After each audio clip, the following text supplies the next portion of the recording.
Hi, it is Zena Krogadal, your American Dreammakers host. Good morning to you. It is a fabulous day. I have a wonderful guest with me this morning. Cannot wait to bring him on the platform here. But first, let me play my intro video and we will get started.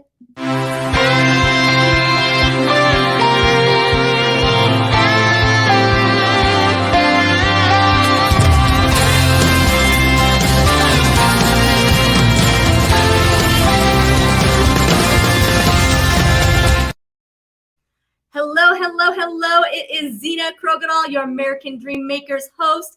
And I believe the American dream belongs to all of us. And not only can you achieve it, but you can go beyond. Today, I have an wonderful, extraordinary guest. This is Rene. And I'm just afraid I'm going to not do his last name correctly, so I'm going to refrain. But Rene is an international speaker, trainer, sharing the secrets, knowledge, and benefits of nonverbal communication. He is the expert, and he is a best-selling author. So without further ado, I'm going to bring Rene on. Rene, good morning here in America. Good evening there in England. That's where you're at, in England, correct? I'm in England, exactly. Yeah, I'm in the UK. The UK. Yeah. Awesome. Well, Rene wrote this book called, I'm going to try to get this on the screen here, Body Language. You guys, if you do not have this book, you need to get this book. It is so full of so much information. Rene, I also love that it's not just reading. You have us doing exercises in it. So it's very practical as well. So cool. Yeah. Okay. So cool. So tell us a little bit about yourself, Rene. Just love to hear about who you are and how you got to become the body language expert. I'm just trying to forward the record. But can you bear with me 1 second? Just one second. Absolutely. I want to share this. All right, it's on my. All right, here we go. Running. So who am I? Where do I come from? I was born in Belgium, in the land of chocolate, as they call it. However, the chocolate comes from Africa, but they call Belgium the land of chocolate, right? And that was in 1965. That's a while ago. And I went to school, was bullied in school like crazy. Didn't like it at all. Went crying home at night. Didn't want to go in the morning. And then when I turned 17, I was going to prove myself to the world that I wasn't good for something, because everybody was saying, hey, you're good for nothing. You're not going to make it, etc., etc., etc. And we all have people like that in our lives. You know, they bully us, or they don't believe in you, or they say nasty things to you. I had like a bunch of them. I was like a daily shower of negativity. And I was so fed up with it. I said, I'm going to prove myself to the world. I'm going to do it. Now, there was a little bit of a wrong attitude, because you don't have to prove yourself to the world at all. There's only one person you have to prove yourself to, is yourself, right? So, but in that time, I was not wiser than that. And then what happened is that I said, I'm going to join the Navy. So I joined the Navy, and everybody said, you're not going to make it. This is not for you. Come on, man. Can you be pleased where you are? And I got in, and they said, wow, you're lucky. And I said, no, not really. I mean, and then there was a vacancy for a sergeant, for an officer, become an officer, an engineer in building bridges and roads. And I was like, yeah, that might be something for me. And I applied, and everybody again showered negativity. And I applied, and I got in anyway. And I became an engineer in building roads and bridges and stuff. And again, people would say, hey, you are so lucky. And I said, well, there's no luck attached to it. And by the way, my story is in the book as well. And so what happened is that I did that for a couple of years, and then all of a sudden I saw people jumping out of airplanes, and I said, "Wow, that is something. This is me. And I love adventure, right?" And applied, and people said, "Oh, don't do that. They're going to drop you in war zone, and you're going to get killed, and all these paratroops and stuff." And I said, "Well, I don't know. Let's see what happens." And I applied, and I got in. And then I was sitting on my hiney one day watching the pilot, because in this big, huge Hercules, I don't know if people that are listening or watching this know that type of aircraft, and Hercules C-130, there's no doors in it. And you can literally see the pilot and the navigator. And I was like, wow, wouldn't that be something for me? And I applied, and back home, Rene, you have to study for that. That is not your cup of tea. You're not going to make it. And I was like, wow. And what they actually did, they fueled me so well with their negativity. I said, you know what? I will prove it. I can do it, and I will. And before I knew it, I was flying an aircraft, and I was like, whoa. And then again, they said, you're lucky. Now that was the beginning of my career. And after 7 years in the forces, I said, it was a fun time. I had a good time, and I left. And I became a truck driver, and I wanted to discover the Europe from behind the screen of a truck, a lorry, a truck. I don't know how you call it in the US, but it's amazing, these big long things. And I loved it. You know what? You're in your 20s, you're full of energy. You go like you, and I'm driving a big thing like that, And then that was fun for a couple of years, for 4 years. And then I was thinking like, hey, but this is not life. This is not life as I imagine it for the rest of my days. And that's why today I have lots and lots of respect for truck drivers. I mean, they go through hell today, and I do respect them a lot. But then in 1995, I bought my very first book from Tony Robbins, and it was called Notes from a Friend. A very tiny book. You can read it in less than 2 hours. And I was like, wow, that's my guy. I mean, I love that dude. It's crazy. I'm going to work one day with him. I promise you it's going to happen.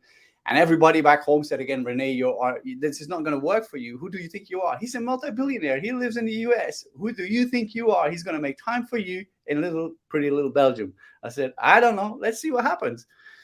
And then fast forward now is that I ended up working with Tony. And today I represent Tony in terms of preview sessions for Tony Robbins for Success Resources in Singapore. And been around the world. And people said, well, you're lucky. And I don't think luck is attached to that. It's just being persistent, having a dream, and then work it, because if you know what you do and why you do it, but you don't put a plan to it, it's going to be a fantasy. It's going to be a nightmare after a while, right? So, and that's a little bit of my story. Yeah. That is pretty amazing. What a background. Wow. And you are adventurous. That is pretty, I mean, you went from, I guess, just having this ambition to have adventure. So you're like, I'm going to be a truck driver so that you could drive across Europe. And what awesome adventures you must have had driving across Europe. And then you decided, you read a book with Tony Robbins and you're like, yeah, I'm going to meet this guy someday. That's so cool. But I appreciate that you put in there that you had some friends who were naysayers. They were not necessarily saying, yeah, that's cool. I can't wait till you meet Tony Robbins one day. So how did you overcome such negativity when you've got the majority of the people in your, I guess, court or green room, whatever you want to call it, telling you messages like it's not going to happen? How did you overcome that? That is a mentality. It's an attitude, and it's an attitude of watch me, I'll show you. And by the way, F you. I want to keep this polite here. Right. But the main thing is watch me, I'll show you. Because when you go through a lot of adversity, a lot of negativity, we have the intent, we have like that feel of going into our survival mode. We want to survive. We want to fight, right? You get the fight, flight, or freeze mode. And whenever I was attacked by something, I went into a fight mode. And it's the survival brain, the lizard brain, or the whatever brain you want to call it, is the oldest brain in our head. And 80% of people today live in the survival mode, right? You can see it in the big cities. There's so many homeless people. They live in survival mode. My survival mode was like when people say you can't do it, it was like, watch me, I'll show you. And by the way, and that was something that they didn't realize, and me at the time neither, that what they did with me, they were fueling me with the right fuel to go where I wanted to go, right? And adversity or negativity for me, that was, I said, thank you, I want more of that.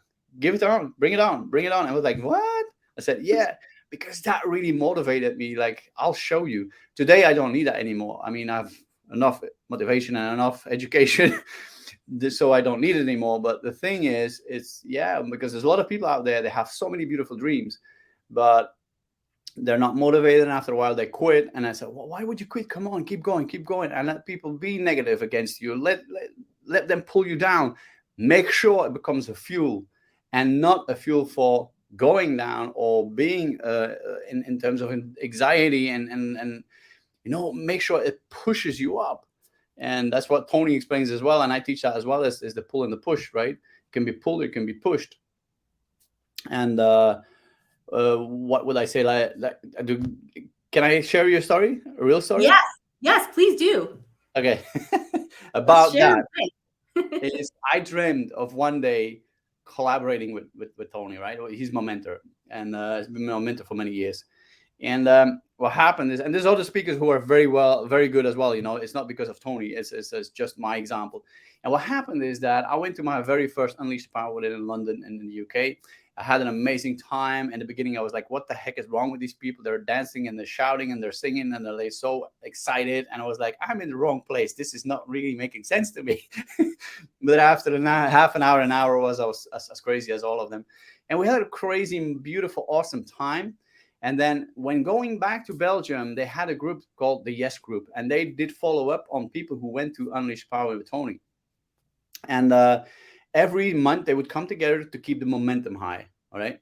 And I went to one of them, and there was a Portuguese guy doing the presentation. And after the presentation, he said, "Did you learn something?" We ended up in the lounge of the hotel. I said, "Well, a little bit, not really, because we're in the same industry." He says, "Wow." He says, "Can I ask you a personal question?" I said, "Well, you can ask me anything." He says, "How many years," and this is a very, very, I mean, "how many years have you been smoking?" And I said, "What?" And he was right. That day I didn't smoke because I didn't want to smell tobacco. Like when people smell your smoker, your credit goes down in Belgium. And that was a hard day for me, not smoking. was this, I mean, but Were you cranky? Please? Were you cranky? Yeah, a little bit. So what happened is that he says, "How long have you been trying to quit?" I said, "Well, I've been trying to quit for quite a while, but it seems to be not to be working for me. And I guess the one up there has a different plan with me. So I'll probably be a smoker for the rest of my days." And he says that's the biggest BS I ever heard in my life. I said, "Oh, so you got something, you got a plan or you got something?" He said, "Listen, your story in the armed forces, is this true?" I said, "Yeah." He says, "Can you prove this?" I said, "Yeah." He says, "I'm looking for somebody like you. And there's 8 people on the planet who have that opportunity. Only 8 on the whole planet. And we're 7 today. We're looking for somebody like you." Now, my next question would be, what is it? Right? And I said, "Yeah, well, awesome. But what is it?" And he says, "Well, I can't tell you. It is for non-smokers only." And I went like, oh my God, you know, to come back to how does that fuel you? It fueled me like crazy. My dream was so big and I did not know what it was. And he had something and I could feel it in my stomach. He had something special. So I went home, drove home. I didn't know what it was, smoked like a chimney. And I was so nervous. And it took me 3 months. And after 3 months, I called him back and I said, "Hey, Ricardo, Rene from Belgium. I quit smoking." And I did, cold turkey, like this. I threw it away. I said, "This is it. I'm done. I want to know what he has." And he said to me, "I don't believe you." I said, "What?" I said, "Listen up, buddy. When I take a decision, there's no way back." And he said, "Okay, I'll believe you. I'll send you an email. Respond to the email. And if it's okay, we'll see what happens then." I said, "Okay." And I was going to ask him, "What do you have?" And he pulled the phone down. I said, "Nah." Tried to call him back. Didn't pick up his phone. I said, "Okay, forget it." Now, 14 days later, it took him 14 days to send that email. I was so nervous. I wanted to know what he had, right? And it was an email with the subject, "Application for Personal Bodyguard, Tony Robbins." And I was like, "What?" So I was like, "Nah, that can't be true. This is nonsense. It can't be. He's making fun of me." Or he said, I called him. He says, "Yeah, it is. It definitely is. Fill in the paperwork, send it back. Let's see what happens." And 14 days later, I was on the road with Tony. And it's amazing how certain things can push you or pull you or whatever you want to call it. But that dream pulled me so hard like a magnet. Quitting smoking was like this. I didn't have to think about it anymore. But what is the moral behind the story is very simple. If I can do it, anybody can do that. Yeah, I would say that's amazing. Just so inspirational. Wow. And your background, you served in the armed forces in Belgium? Yeah. Wow. And for how long were you serving there? I started in 83 and left in 91. Yeah, 7 years. Wow. Wow. It was a good time. It was a good time. So what did you do? What did you do? Well, maybe you can't tell me everything you did in the armed forces, but what did you do that led up to where this guy was offering you a basically bodyguard security position? In the armed forces, I was a sergeant, first sergeant, and then first sergeant major. So we handle people. And he asked me a couple of questions. Can you handle weapons? Can you handle knives? Can you handle people? Can you handle situations that are very tense? Right? Some people go crazy. What would you do? How would you react? How would you? And as a sergeant or sergeant major or whatever, you learn how to handle things like that. You learn how to handle people, and yeah. Wow. But yeah. That's. Go ahead. Keep going. The crowd that goes to Tony Robbins most of the time, they're not really issues, minor issues. That is, yeah.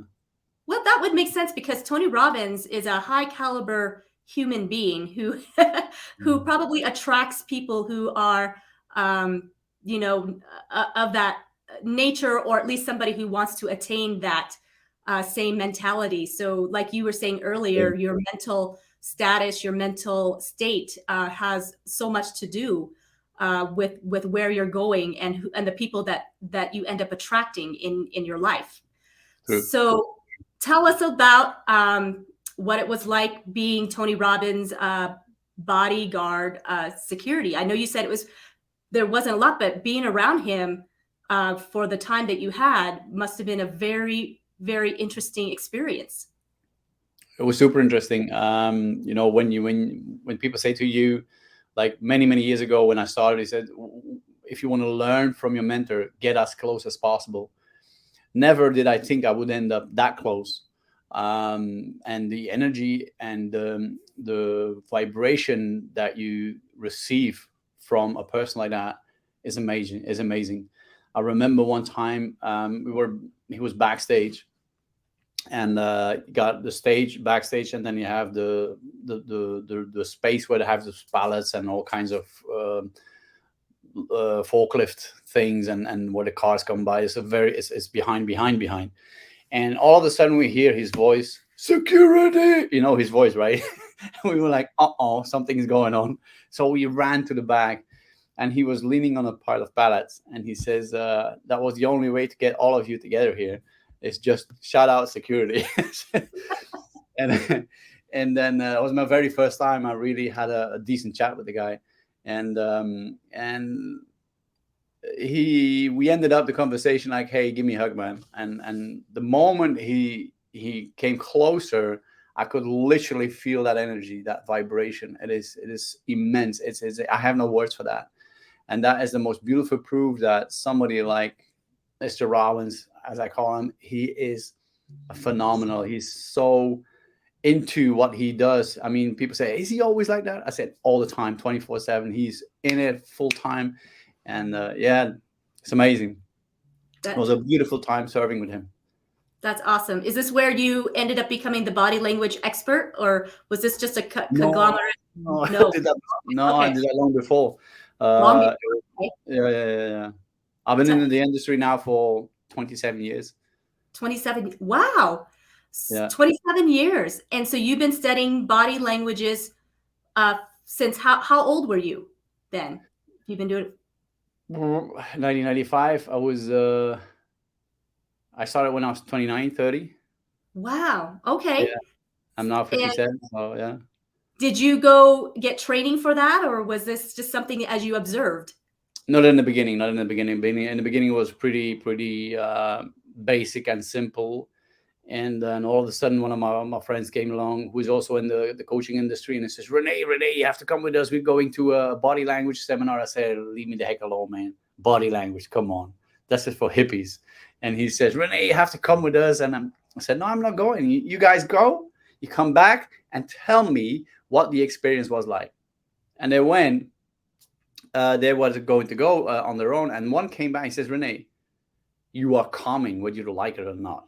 And he forced me. So I went along with them. And that was the best decision ever, because today is my bread and butter. And was the most beautiful experience that I had. I mean, I was nailed to my chair. I was listening to the guy who explained all of these things, how the brain works, how is that connected with your body, the feelings. I mean, it's amazing the how nonverbal communication plays such a major role in communication in general. It's yeah, it's fascinating, super fascinating. Well, tell us more about that. The body language, the communication. It Mhm. seems to me that when you can say and verbalize things, but it is your nonverbal, your body language that says more than the words speak. Is that correct? Yeah, it's true.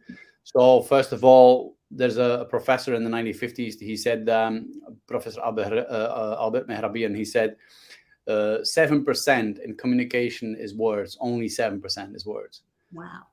38 is tonality. So tonality, what I mean, I can go up and down. I can like quiet and loud. I can, can you imagine we are speaking to each other like, and this is going to be very excited with the same tone. That doesn't work. Just tonality is 38%, and 55% of all communication is nonverbal. Is not nonverbal. It's body language. So body language and tonality together, we call that the nonverbal communication, which is 93% of all communication.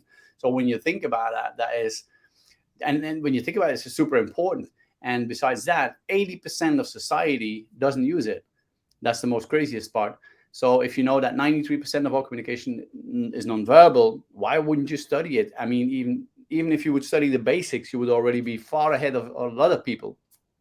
And in terms of body language, is that, for example, if I speak to you, I would use words. So what happens from my conscious to your conscious, you will absorb the word. You would absorb the words, right?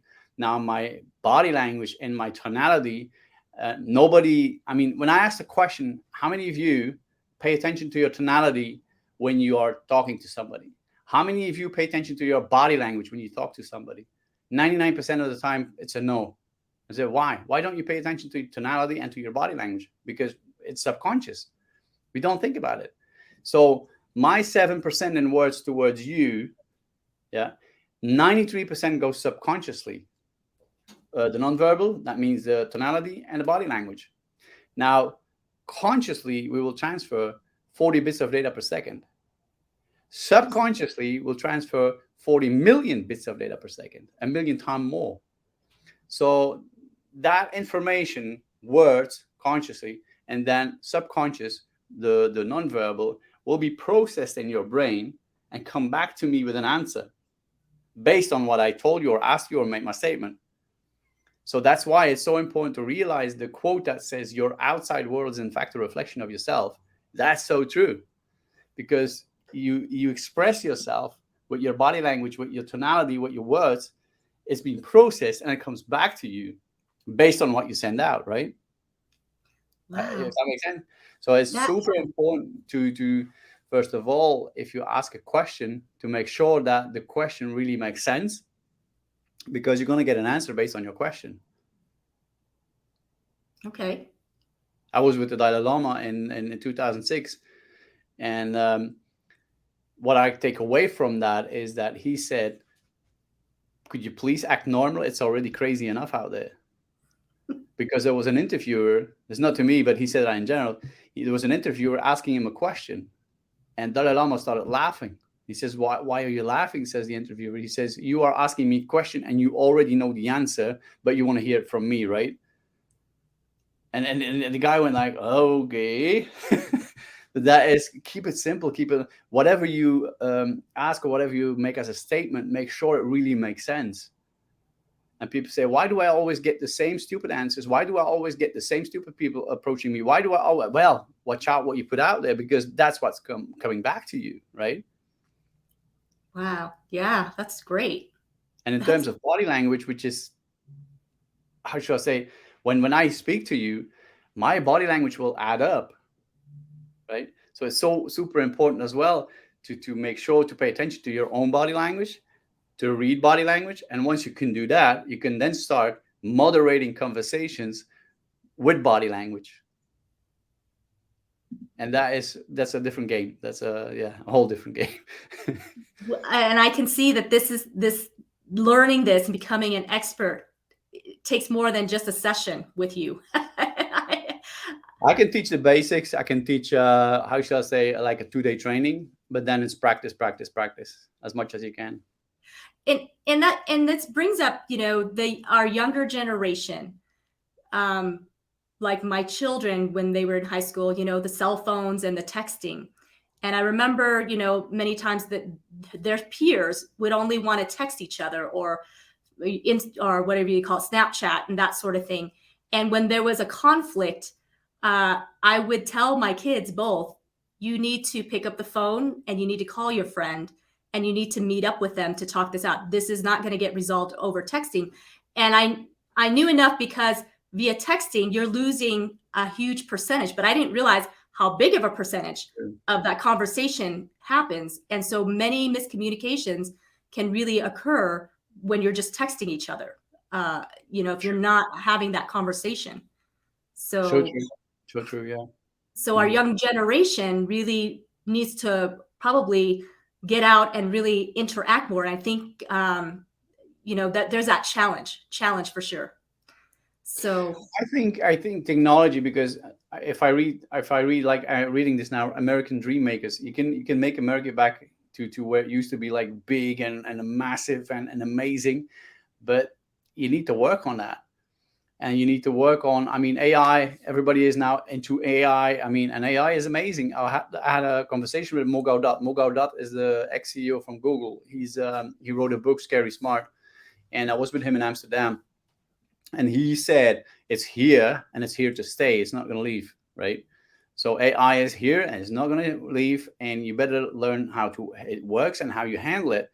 But make sure to keep the human part as well. Make sure to communicate with people, in a human way, not through a phone or text like you just mentioned, right? And if you do that, you'll build back a society that will be big and huge and amazing to live in, right?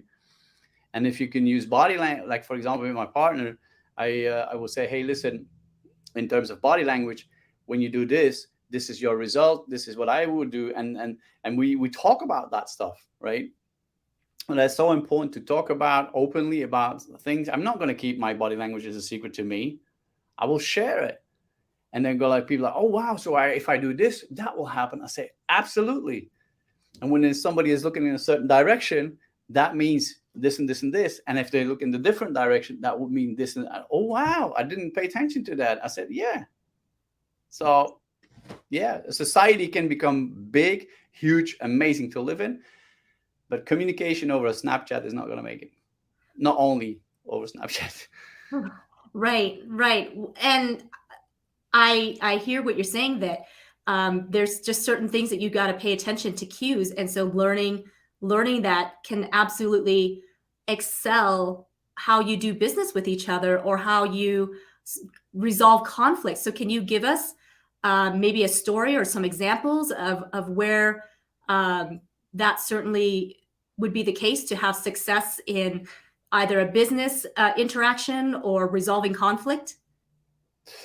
I was doing a coaching session in London with a lady, and the lady said to me up front, she says, can I meet you? I have some issues in my life, and I would really like to share that with you and see how you would handle this. From time to time, I do something beyond body language. And I said, well, and I know her. And I said, well, yeah, sure. So I met up in London and she started sharing. So I said, yeah, share. What do you have? What is the issue? What is the story? And after less than a minute, I said, stop. And she looked at me like, what? I said, yeah, stop. Stop lying to me. She says, what? I said, you're lying to me. She said, how do you know? I said, listen, who's the coach in here? I've been doing this for so many, at that time, 2 decades and a half. It's now 27, it's going to be 28 soon. The thing is, when somebody is looking in a certain direction, right? Like left is a memory, right is a construction. So if I ask you the question, how was your trip to Egypt last year? Because I'm going this year, I would like to have some information. And you shared that like a couple of weeks ago, you went to Egypt. Could you please share me some of the things, the do's and the don'ts in Egypt? And they would go like, well, and now I'm looking to my right, which is probably left on the computer or on the screen. I look to my right. That means I'm making a construction of something I had to remember, which is a red flag. It's not a lie, but it's a red flag. Okay. And then I would ask you another question, and you would do the same again. And with another red flag. Then I would ask you a rational question, right? And you would look to the right and you make a construction of something rational. That would be completely correct. So left and right is not wrong and right. Left and right depends on the question and on the answer. So you have an emotional and you have a rational. So Cynthia said that the other day, this is my left, right? So you use this is my left. So left is emotional. Whatever you think about, questions have been, oh yeah, oh, I remember that. That's true. Left. If you look to the right, you're making a construction. If I ask you, how is the agenda for next week? And you look, oh, wow, the agenda. Yeah, that would be completely correct. So, and that lady, she started crying. I said, why would you cry? She says, well, I've been lying a little bit, gray lies. I said, no worries. Let's rewind, start all over again. And if you lie again, I will stop the session. It's a waste of your time. It's a waste of my time, and it's a waste of your money. So please be honest with me. From that point forward, I guarantee you, Zina, the conversation went like, vroom. It was amazing. Yeah. I bet. I mean, to call somebody out, on a lie and not having to use a polygrapher. Yeah. That is a skill. That is an amazing skill for sure. So I can absolutely see why you had successes in your careers because of it. That's amazing. Amazing. So tell us a little bit more of what made you decide to no longer work with Tony Robbins as his bodyguard and then go into your own business. What was that inspiration, and what drove you to doing that? Okay. So I was already in business when I joined them. So, and I was pretty busy in my business, and I joined them because I didn't want to let that opportunity go by, because he's been my mentor for so long. And I said, you know what, I'm going to take the opportunity and I'm going to do it. But after 2 years, I took the decision to leave because life goes on, right? And that was an amazing experience. But after 2 years, I took a decision myself, and I said, hey, listen, thank you so much for the opportunity. Thank you. And he says, oh, shut up. Thank you for serving me. Thank you for serving my wife, because we did bodyguard stuff for her as well. I mean, which is pretty obvious. And we had an amazing time also for Joseph McClendon and the organization. And it was an amazing time, an amazing environment. But somewhere along the line, life goes on, right? And then I took the decision myself. There was nothing really happening. I was like, you know what? It's time to leave. It's time to go. And I made beautiful friends there as well. And the security detail was, pretty cool guys. Your assignment for the season was done with Tony Robbins, and it was time for you to go on and live the purpose that was in your heart. Yeah. Plus that created also opportunities in the sense that I've been following the guys from Success Resources in Singapore around the world, and the lady who runs the company, I know her pretty well. We're very dear friends today.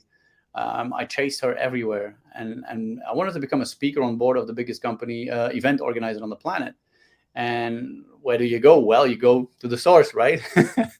So I started following her for at least a year, and I remember it like it was yesterday. We're in Earl's Court in London, and she was there, and I came into the reception room, and she said, oh, my Belgian friend, how you doing? I said, do you have time for a cup of coffee? She says, yeah, of course. And we started chatting, and I said, can I ask you a personal question? She says, yeah. I said, are we in business or not? And she looked at me like, what? I said, I'm sick and tired of chasing you, honestly. She says, no. I said, yeah. I've been in this environment for so many years, and I would love to do business with you guys, and terms and conditions, let's talk about it later, but am I in or not? And yeah, bless her. I love that lady so much.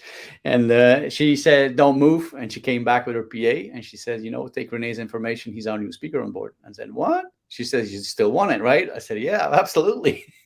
So that was an opportunity that came out of me serving Tony in the first place.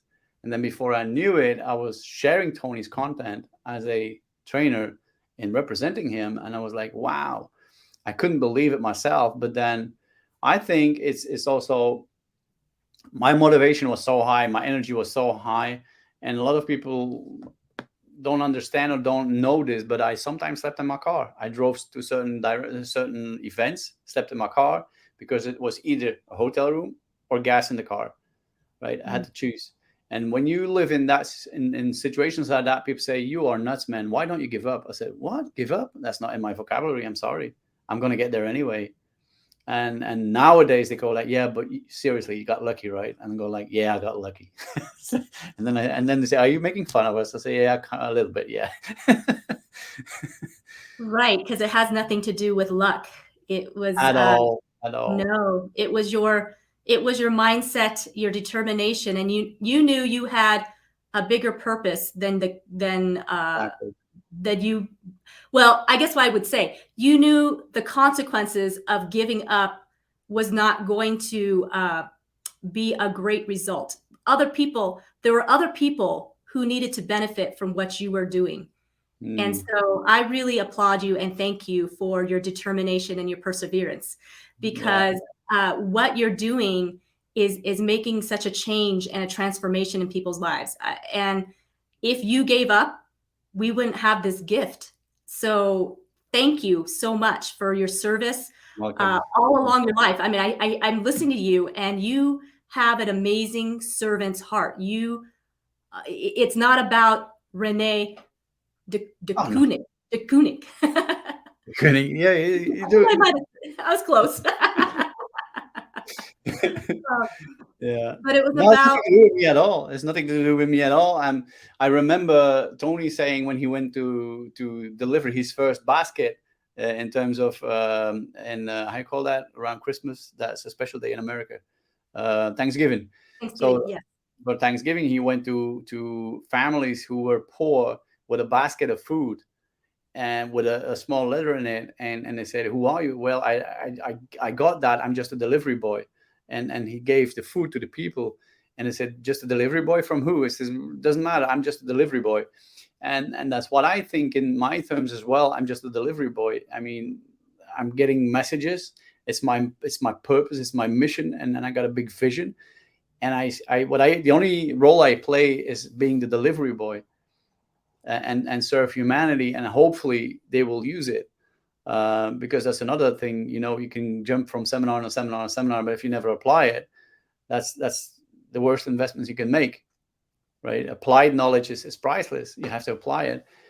But then this is something you don't have in your hand, and the only thing you do is like, hey, let's keep doing what we're doing. And and we got results as well, a lot of results. I got trainers in Belgium. I got a couple of trainers in different countries who are collaborating, and they spreading the word as well. And That's great. yeah. So you're basically spread throughout the world.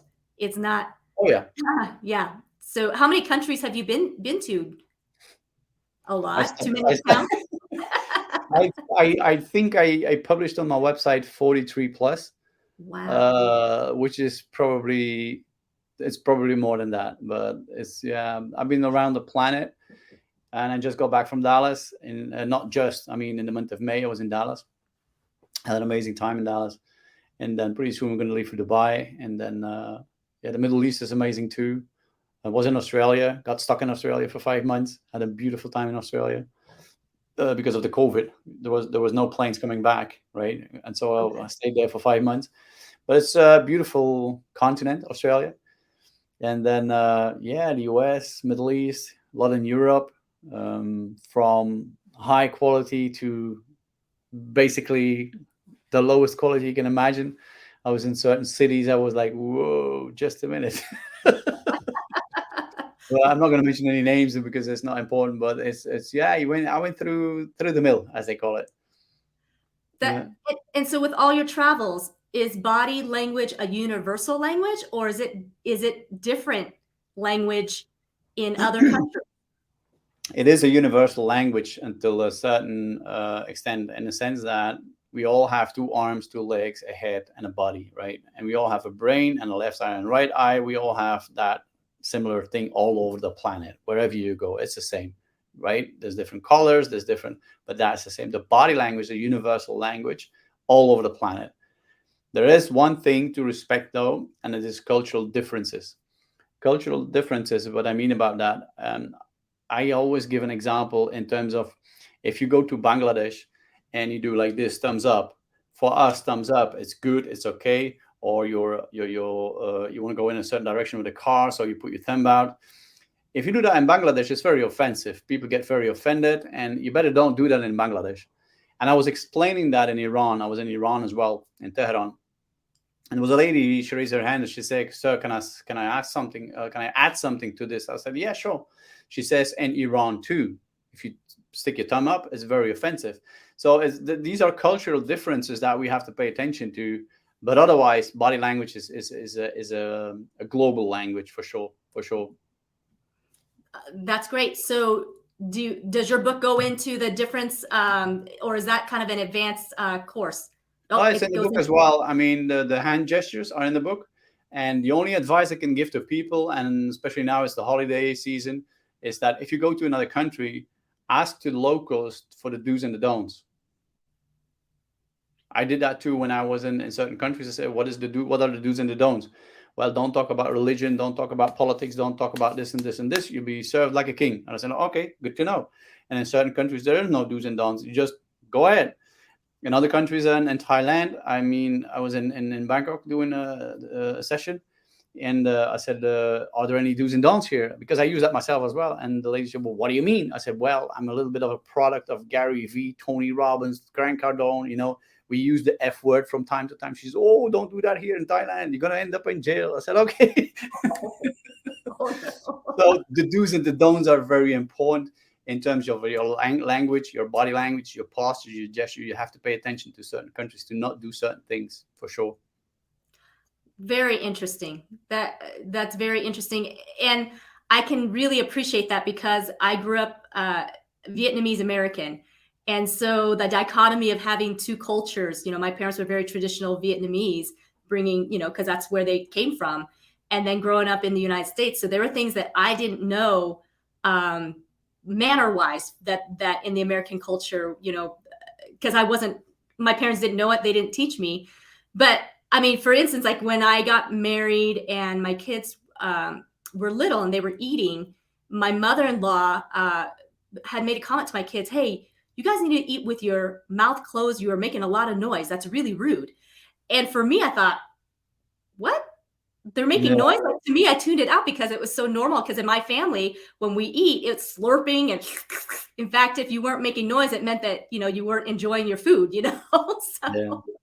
So anyway, that was just kind of interesting eye opener for me. But when you're speaking and you're going to these countries, that you have to really pay attention because, like you said, just even that simple thumbs up, because we Americans, we do that a lot. Thumbs up.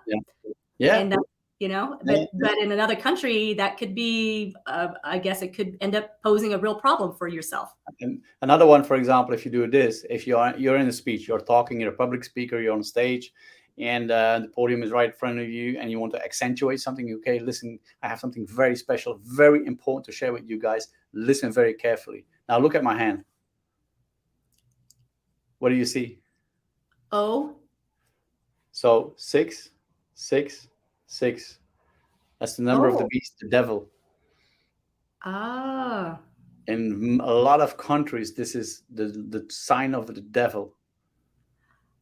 I see. Wow. So if you say in that specific country, listen, you better don't do that, right? Then pointing out with your finger, very dominant, very arrogant, sometimes you have to, right? If I remember Joseph McClendon, who's collaborating with Tony Robbins on stage, when Joseph says something to 12,000 people, he has to do it like this. Has nothing to do with being arrogant or dominant, because he wants to make his point into a crowd of 12,000 people, right? But if you're in a one-on-one and you do like this, it's very not done, right? If you want to accentuate something in a correct way, you have your index finger and your thumb, and you put them together and as flat as possible. And then you go like, listen, I got something very special to share with you. This is very interesting. That's in the book as well. These are the differences that you have, like in Tunisia. And even if you do it like this, right? There's no fingers up. There's just like this. If you do that in Tunisia or in France, it's super aggressive as well. Super not done. Wow. Yeah. That So is so interesting. mhm. Definitely, I'm definitely really excited to read through this book and get all the ins and outs, and because that's fascinating. So I've got a question.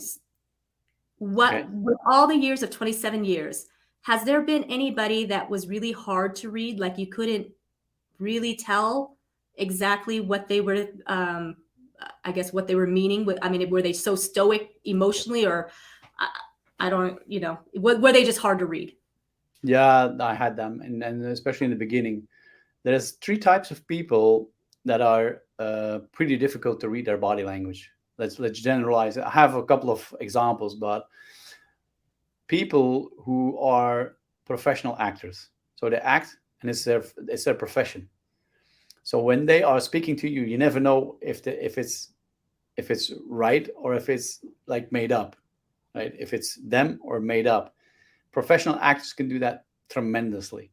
They are trained to do that. The second type of people is people who are influencing their body with, for example, with drugs or with medicine or alcohol or tobacco or whatever. So they change the state of the body, because body language is based on feelings. Body language is actually not a language. Body language is based on feelings. How you feel will make you produce a certain body language. Okay. If you're sad, what happens? You go like this. If you're excited, you go like this, right? You go. There's always a body language attached to you, how you feel. But if you change your feeling by using narcotics or alcohol or whatever you want to call it, or I got people who are using a lot of medicine, they change the state of their body. So it's not easy. I know how to do it. I know, and I know the tricks how to do it, but it's not easy. The third type of people are people who believe in their own lies. So for example, narcissists, they believe in their own lies. So the body doesn't really express reality, because if you believe what you say, your body will accept it. If you say something that is not correct, your body language will tell it too. Your body language will speak differently. While your words saying A, your body will say B. But when you start believing in your lies, your words will be saying A and your body will say A as well, right? So narcissists, especially narcissists, they believe in their own stuff. And these are very, people hard to read body language for sure.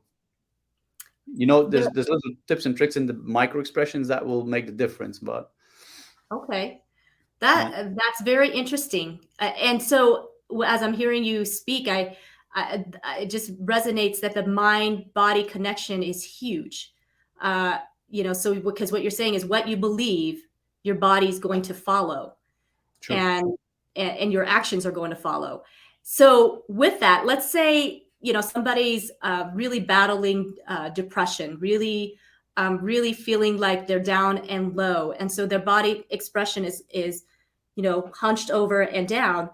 Can you then, when you change how you react, even though you're not feeling happy, you're feeling depressed, but can you even change the mechanism and help heal yourself by changing how you respond in your body language? I'm just curious. Yeah, that's possible. But first of all, you have to know what's the grade in percentage of the depression, because the depression is a chemical reaction in the brain. And I found out in the hard way, not to me, but somebody who had a depression. And I said, depression, come on, man, I will kick your butt, right? Depression. And I went to see a psychiatrist and I said, depression, what is a depression? He says, Rene, I wouldn't laugh with that. I wouldn't make fun of it. I said, what do you mean? He says, a depression is something that is really existing. It's a chemical reaction in the brain that causes people to be in that depression. I said, wow. So it depends on the how heavy is that person in a depression. Yeah. Sometimes medication is the only solution, right? I've been living on homeopathics and oils and herbs my whole life, been raised like that. Never took one piece of medication in 57 years. But the thing is, you can change somebody's body state of mind by listening to certain podcasts or YouTube videos, by eating certain food, drinking certain liquids. You can change your body structure. For example, it is well known that raw green plants have the same structure as blood, right? So raw green plants is called chlorophyll, and in blood is called hemoglobin, the substance. But the structure and physics is the same. That's why when you are feeling down and not feeling good and you might go into a depression, eat a lot of raw green food. And this is not a joke. And I'm not, making any promotion for any company or any, this is reality.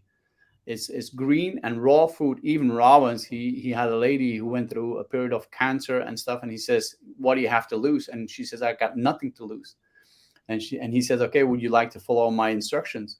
Right. And she was going to die in 14 days, 3 weeks, according to the doctors. And she started to change her diet completely on raw food, and most of it green, and water, still water. And today she's still living.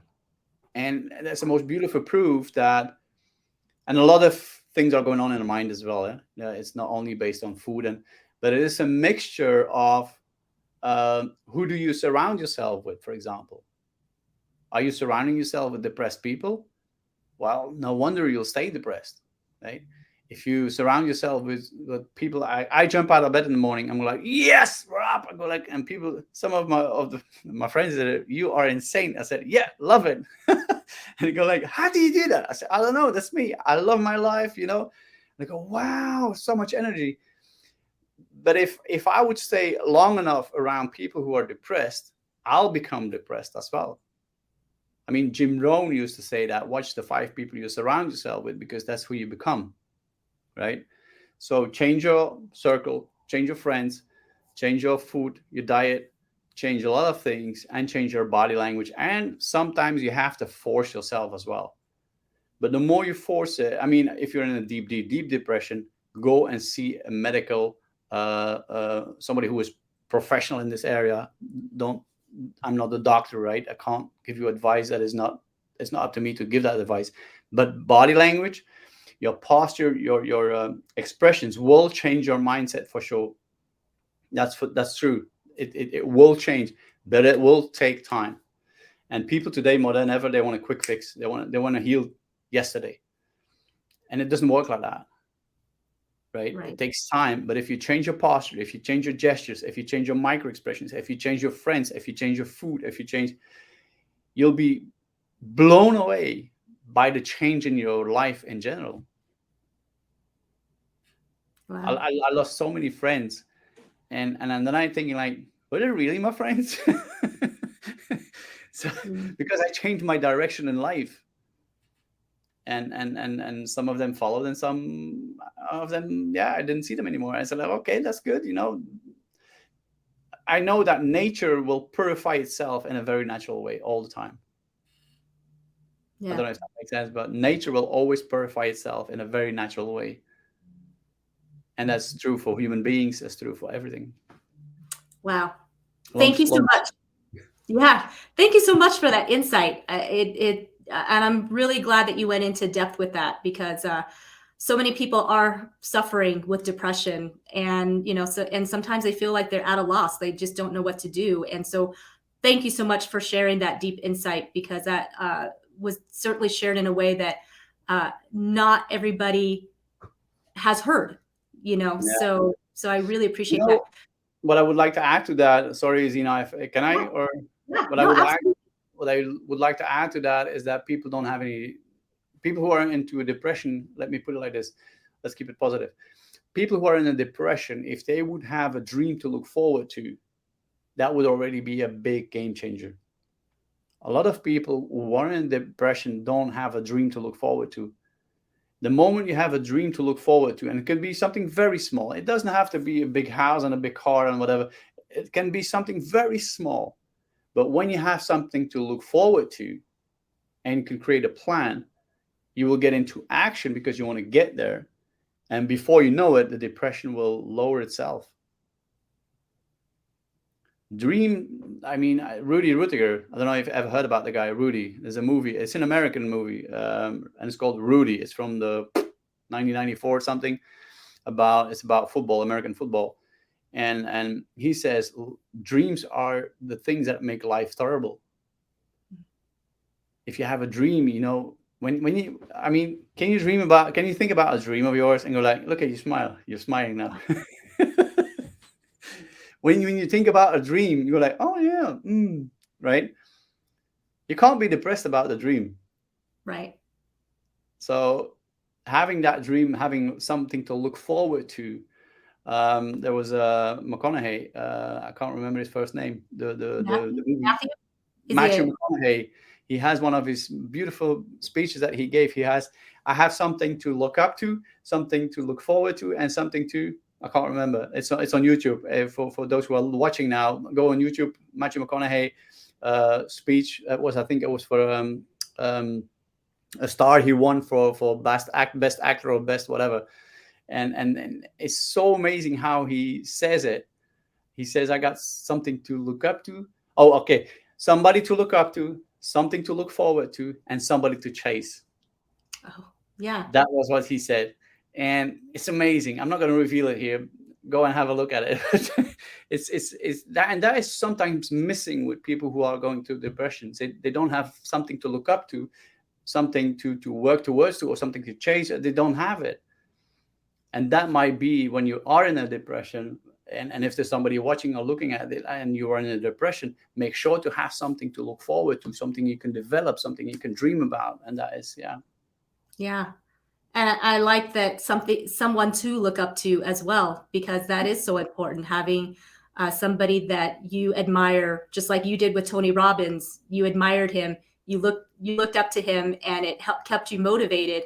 And then you actually got to meet him, and not only just meet him, but you got to work with him and run along his side and glean from him.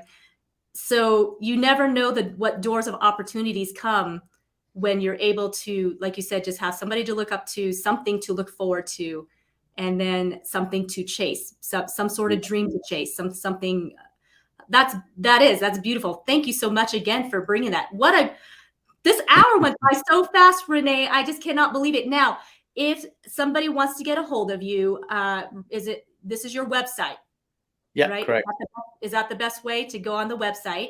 The best way, yeah. And the email, then there's a contact page. Just send me a message. Hey, Rene, I saw this podcast with Zena. Can we have a chat, or can we have a word, or can I send you an email or whatever? Get in contact. And I always listen to people. And if I don't reply immediately, I reply within 24 hours. Also through Instagram, LinkedIn, Twitter, Facebook, whatever. I mean, I'm on, I think, 24, 27 platforms. So if you don't find me, it's because you have a problem with your Wi-Fi. That's all. I said. So you're easy to find, is what you're saying. Yeah, I'm easy to find. Google my name, you'll find me anyway, and connect to all kinds of social media. I'll respond to it immediately. And if it's not immediately, it's going to be within 24 hours for sure, because I'm pretty busy bee. You are a busy bee. So this book, everybody, I'm trying to get this in the screen. And where can they get this book, Rene? On your website as well? Yeah, to go to the website and then / and they write book, BOOK, you will be redirected to the book. Now, if somebody wants to sign up to be trained by you, is that also on your website? Is that? Yeah. So there's / training. It's very simple. It's always my name / and then something. So the training, there's also an online training. So you have a lifetime when you sign up. It's a lifetime access, 24/7, wherever you are, doesn't matter. For the moment, I have a limited promotion in mentorship, exclusive mentorship. It's very, I mean, until the end of July, because after July, I don't have any time anymore. And it's very limited. And the price is very low, but I want people to really absorb that information and use it and get results from it, because the book, the online training, whatever people follow, it's immediately applicable. It's immediately giving results. And that's what people want today. They want something in human language. When can I use it on the spot, and you'll get the results. I've got people calling me today. Hey, Rene, I applied this and this and this, man, and it's working. I said, yeah, that's the whole purpose. But yeah. If you go to renedeceuninck.com, then there's all kinds of opportunities. Also, USA, people can book me in the US. So okay. Yeah. Awesome. So then the special that you have going on, is it a one-on-one with you, or is it a group coaching? What is it? It's one-on-one. It's wow, a one-on-one. Okay. Well, 745 pounds, something ish. Yeah. Wow. That's a deal. That's to have one-on-one with you. It's Okay. one-on-one, yeah. You guys take up this offer, because that he is a busy guy, and if that's almost like giving it away, because your time is precious. So that is so cool, Rene. Really appreciate your generosity. And again, I appreciate your servant's heart. You are a servant leader, and you are doing great things, impacting many lives. So keep up the good fight, my friend. You are an amazing, inspiring person.